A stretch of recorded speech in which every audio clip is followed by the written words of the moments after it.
Dadi bocah wadon sakarone bakal digarwa karo Pantala karo. Banjur dak tulungi. Iya, saiki Pantala uga Pantala wis ndang tinggal gagang karo. Sopo? Nggonmu iki apa?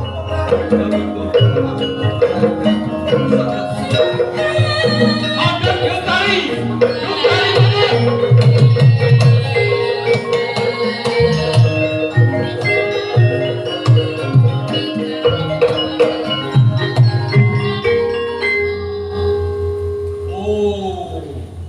Kowe mlayu ku wis duwe wong bagus-bagus iki to. Yundari. Piye? Kowe mau ngomong apa? Jare sapa sing nggol diladeni. Kok malah kuwi nang kene kurung. Wong bagus-bagus iki sapa? Lah iki. Piye? Aku tak Takono. sliramu sak keluwen kusok. Oh, ya. Ditepungke wae. Aku Pancala. Semono aku Pancala. Lan Pancala. Bali kowe sapa? Aku Narota. Aku Erlangga. Oh. Kowe Narutama, kuwi Erlangga. Pernah apane kowe karo Tutan? Pernah apa-apa nek nang upama tumekane pati aku sing kelang. Ya. Antara Pancala. Piye? Mengko dhisik to. Kok dadi kowe ngoyak-oyak bocah wadon iki karo iki? Arep tak pek bojo. Pancala. Piye? Nek sing mung jenenge wong bebojoan iki mestine kowe ngerti.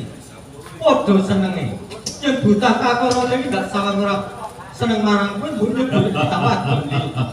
Erlangga mau Kuntario ning aku padha dene. Nanging wis ana Erlangga padha dene Narta. Banjur dheweke ora lemmer kono kowe ya. Banjur karepmu saiki ngene. Erlangga apa dene Narta? Yuntari tak jaluk oleh apa? Ora bisa. Yen panjenengan bisa ngalahke sak karone taulungke Yuntari. Hei kepalan Murantata.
Kakang Narotama.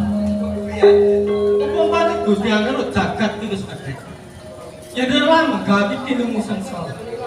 Kasih nyatane waktu dina iki ndak salah Kakang Narotama. Ora bumi medang rompo kabeh. Nang kenapa? Erlangga tekan Stridrum. Itu dalan pepadangan.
Piye Kakang Narotama?